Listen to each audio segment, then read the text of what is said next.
Saludos familia de Viviendo Sin Límites, nos encontramos en vivo desde un evento maravilloso acá en Miami y me encontré con una autora de un libro hermoso y pues ella me estuvo hablando un poquito de su experiencia y de su historia, así que quería compartir con ustedes esto de los mismos labios de Gloria. Gloria, qué gusto que estés con nosotros. Para mí es un placer, un gran placer. Viviendo sin límites, ese es un tema que a mí me apasiona. Pero para poder uno vivir sin límites y hacerlo correctamente bajo la cobertura de Dios, uno tiene que estar viviendo y experimentando una sanidad interior, hacerlo correctamente, no vivir con máscaras, simplemente ser la persona que Dios ha creado, que Él murió para que nosotros seamos. En tu caso, tú me estabas hablando fuera de cámaras de tu experiencia de cómo surgió tu vida en el mundo espiritual, en todo esto de vivir una forma distinta a la que estabas acostumbrada. Cuéntame tu experiencia de vida en el sentido de tu mamá, tu papá, ¿cómo fue tu crianza? Yo era una niña que fui criada en una vida caótica totalmente. Mis padres estaban muy involucrados en la droga en el 1970. Mi padre lo mataron cuando yo tenía 11 años. Mi padre era mi héroe, era mi rey. Cuando mi padre se murió, yo entré en una depresión profunda. Yo no quería vivir. Yo pasé por un rechazo y un abandono muy grande, con muchas heridas en mi corazón. Y en la escuela me hacían bullying porque mi padre había matado a 2 policías antes de que lo mataran a él. Yo viví ese rechazo. Yo me sentaba en la hora de la merienda y todo el mundo se paraba de la mesa. Y yo esos rechazos ya yo los llevaba en el corazón, más el enemigo mintiéndome. Porque hay un Dios, pero también hay un enemigo. Y no es como Hollywood lo presenta. Es un enemigo que de verdad que nos quiere robar, matar y destruir. Y él me quería robar a mí mi sanidad mental para yo no poder llegar a hacer esto que estoy haciendo hoy. ¿Cómo te diste cuenta que estabas en esa oscuridad? Porque hay personas que viven y es una forma normal de vivir. En tu caso, ¿cómo te diste cuenta que estabas y cómo pudiste salir de ahí? Yo no lo sabía. Yo pasé muchos años llevando una maleta, una valija de mentiras. Yo las cargaba. Tú no vales, tú no eres nadie, porque no te mueres. Yo escuchaba literalmente voces, porque mi madre, antes de entrar a la cárcel, me dejó casada con un hombre que era un santero. Y a mí me hicieron santo, a mí me bañaron con la sangre de animales, me rasparon la cabeza. Entonces, en esa religión que es satánica, yo caminé por esos caminos oscuros, yo caí en la droga. Entonces yo pensaba, yo con una máscara y una cartera de Gucci, yo entraba por cualquier lugar y nadie se imaginaba que yo era una adicta empedernida, que era una alcohólica, que yo estaba fumando crack. Y ¿Qué edad tenías cuando pasó eso? Yo tenía 20 y pico de años.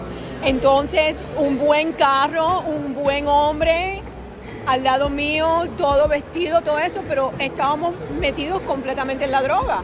Y yo estaba en un pozo de oscuridad, de depresión, un pozo de desolación, donde yo no era nadie. Yo estaba caminando por el mundo como una prisionera de guerra. Yo no me di cuenta hasta que Dios fue interceptando mi vida. Dios entra a mi vida en un día que yo estaba acostada en un cuarto de hotel y me desperté al lado de un hombre que yo no conocía. Y yo abro el cajoncito del mueble de noche de al lado y ahí había una Biblia. Y yo estaba en un estado estaba en tanta desolación, estaba espiritualmente desnuda, me sentía que no valía nada. Y ese libro de la Biblia se abrió al Salmo 139, donde dice, yo estaba escondido en el vientre de tu madre cuando yo te estaba entretejiendo. Yo sé quién tú eres, yo sé cada palabra que va a salir de tu boca antes de que tú la digas. Yo sé todo de ti, pero te amo de todas maneras. Yo soy tu padre. Yo soy el que te creó. Y esas palabras de amor se quedaron conmigo por años. Y después Él entra a mi vida y yo comprendí en la desolación y en la oscuridad tan inmensa donde yo estaba. Que yo era una enferma mental de tanta droga y de tanta mentira y de que el enemigo, todas las operaciones y las actividades satánicas oscuras que estaban alrededor mío.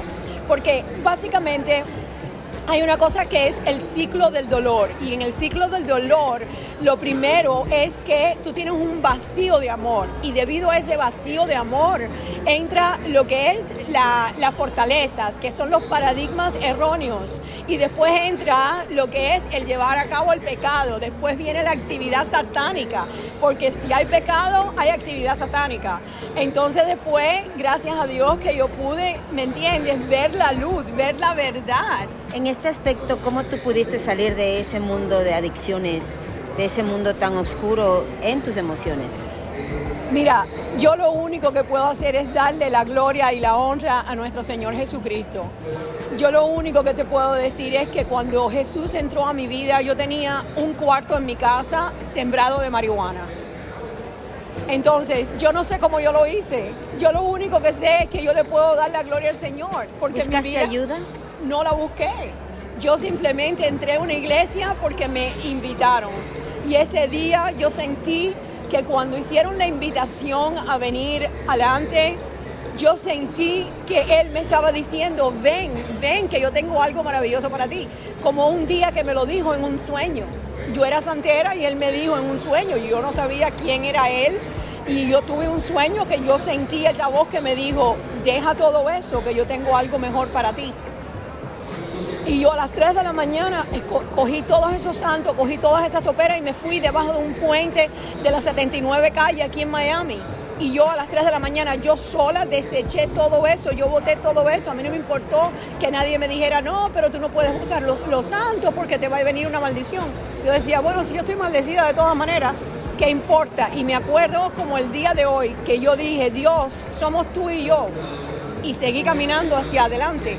Y ahí fue, yo creo, que Dios empezó a obrar en mi vida. Y bueno, después, muchos años después, entonces Él entra literalmente el día que yo entregué mi corazón al Señor. Porque todo empieza ahí. Empieza en aceptar a Dios como tu Dios y tu Salvador. Él es un caballero. Él no va a entrar a tu vida si tú no se lo permites, si tú no le das entrada. Hay una cosa que se llama el libre albedrío. Él no puede ir en contra del mismo. Él no puede ir en contra de lo que Él ha establecido como las leyes para los seres humanos. Él nos respeta y nos valora tanto que Él no puede ir en contra de Él. Y Él toca la puerta, y Él toca la puerta, y toca la puerta, y el día que tú lo dejas entrar es cuando entra toda la gracia, todos los milagros, toda la sanidad que Él tiene para ti. En el caso de tu vida emocional, ¿cómo tú pudiste recuperarte de todo ese rechazo que recibiste desde tu infancia? Ok, básicamente yo le tengo que dar la honra y el honor a un programa de restauración que se llama Canaan.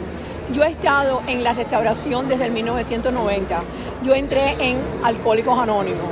Yo después fui a Cleansing Streams, después fui a Celebrate Recovery y finalmente yo sentía que todavía yo no me había recuperado por completo y entré en Canaan. Canaan es una iglesia de restauración, es un refugio para aquellos que han perdido la esperanza. Yo había perdido la esperanza. Yo había perdido la esperanza porque ya yo no hacía droga y alcohol, pero tenía la secuela de unas emociones y de una falta de perdón con mis padres que me tenía a mí atada a la oscuridad, me tenía atada a la depresión. Y porque yo no había perdonado como era debidamente, yo había perdonado de leve, yo había llevado a mi mamá a los pies de Cristo, yo había comprendido que ella había hecho lo imperdonable conmigo, pero verdaderamente el perdón correcto, que es coger cada evento, sentir el dolor y soltarlo y entregárselo a Dios y perdonar, ese tipo de perdón yo no lo había hecho. Cuando yo hice esos pasos que los aprendí aquí en esta iglesia, yo dejé de estar deprimida. Yo me sentí libre. La libertad esa que tú hablas en vivir sin límites. Yo hoy vivo sin límites. Yo hoy conozco el gozo, yo hoy conozco, porque la felicidad es pasajera, pero el gozo viene interno. El gozo es un sentido que te dice, todo está bien, porque tú tienes una vida interna, espiritual, emocional, sana. A pesar de lo que pueda estar viviendo, a pesar de las circunstancias. Exactamente. ¿De dónde surge el escribir este libro, La chica con el vestido escotado?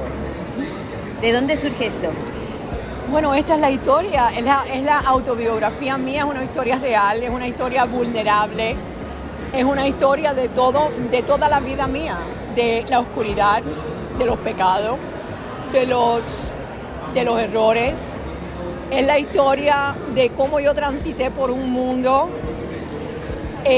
completamente con un corazón roto, vacío, con una falta de papá y mamá tremenda, y que esas faltas yo me refugiaba en los brazos de los hombres. Entonces yo era la chica del vestido escotado y yo usaba mi cuerpo, mi cara, como un arma de control y de poder. Entonces Dios me dio ese título de ese libro, porque Dios habla a nuestro corazón en un saber, en un revolver de un espíritu, en un subconsciente, y Dios te habla, y Dios me dio ese título, porque este libro no es para solamente los cristianos o las personas de la iglesia, este libro es para el mundo, este libro es para hombre, mujer, aquí hay para hombres, aquí está la historia de Cuba, la historia de Tropicana, de mis padres, la historia de Cuba, de mi padre que era un político y mi madre era una mulatica que había salido del 3er grado, pero era bella, y ella era la querida de él y nunca estuvieron casados. Entonces es la historia de ellos, pero es una historia para honrar a mis padres, para honrarlos, porque ya yo los he perdonado, y es una historia de honra, porque ellos no podían darme lo que no tenían, y hoy yo comprendo eso. Hoy yo comprendo, porque yo me he reconciliado con Dios, y cuando hubieron días y momentos donde yo le preguntaba a Dios, ¿dónde tú estabas? ¿Por qué tú permitiste esto en mi vida? ¿Por qué tú permitiste? ¿Podrás tú hacer un milagro en mi matriz que yo pueda tener un hijo? ¿Podrás tú sanar esta infertilidad? Y nunca lo hizo. Y yo esperé mi milagro, y ese milagro no llegó. Pero en esta restauración de mi vida, en esta sanidad interna, me reconcilié con Dios y lo perdoné, porque supe que muchas veces yo me había ofendido con Él, y era yo la que me estaba poniendo en lugares oscuros, donde estaba transitando por lugares, ¿me entiende? Que Él no estaba de acuerdo, porque Él es un Dios puro y Él no puede estar de acuerdo con el pecado mío. Entonces yo me reconcilié con Dios, y verdaderamente ha sido una experiencia inaudita, y ahí fue donde yo pude escribir este libro. Resumiendo, ahora tu vida, desde un antes, un después, ¿valió la pena todo el sacrificio, el dolor y la toma de decisiones que has ahora mismo tomado para vivir una vida fructífera? ¿Qué les dirías a las personas que están en ese momento de tomar una decisión que va a marcar su vida? El mundo, nuestro diario vivir, nuestra vida está llena de decisiones, múltiples, miles de decisiones que vamos a tomar. Y aunque cuando estaba viviendo mi vida pensé que verdaderamente no había propósito, no había sentido de todo mi dolor, de todas mis lágrimas, hoy comprendo que sí había un sentido. Hoy tengo un propósito de vida. Hoy mi vida es diferente. Cuando tú tienes un propósito, cuando tú sabes para qué tú fuiste diseñada, para qué tú viniste al mundo, ¿okay? Hoy yo vivo entregada a Cristo, entregada. A mí verdaderamente no me interesa lo que las personas digan o las personas que están rechazando a Cristo. Yo estuve en múltiples religiones, y lo mismo que me iba a salvar, que me iba a sanar, es lo que yo le huía. Y cuando yo comprendí que eso era lo que yo necesitaba para yo poder tener una vida, y una vida en abundancia, que habla Juan 10:10, ¿ok? Que Él vino al mundo para darnos vida en abundancia. Yo necesitaba una vida en abundancia porque yo viví toda mi vida en oscuridad y en depresión. Y si yo no llego a los pies de Cristo, yo moría. Yo iba a morir. ¿Cuál era mi vida sin Cristo? Hubiera sido adicta bajo un puente o a lo mejor homeless. ¿Sabe Dios lo que me hubiera pasado? Y cada vez que yo pienso en esas cosas, yo digo, Señor, ¿qué hubiera sido mi vida sin ti? Hubiera sido una vida totalmente de destrucción. Entonces yo hoy, mi mensaje de reconciliación, el mensaje de esperanza, el mensaje de lo que Él hizo conmigo, que si lo hace conmigo lo puede hacer con cualquier persona, que no dejen de creer, que crean en sueños, que no paren de tener fe, que no paren de buscar, que vayan a la iglesia, que busquen a Cristo como un papá, no como un Dios castigador. Nosotros tenemos un papá en el cielo que está loco por tener una relación personal con nosotros, y desde el momento que nosotros nos convertimos en bebé, en niñitos, niñitas, no el teólogo con los 20 títulos en la pared, sino como el bebé que va a su papá celestial, todo va a cambiar. Milagros, favor y gracia se van a desatar de una manera sobreabundante. Gloria, ha sido un placer conocer un poco de tu experiencia de vida, y a todos los de Viviendo Sin Límites, gracias por compartir estos minutos. Seguimos con más.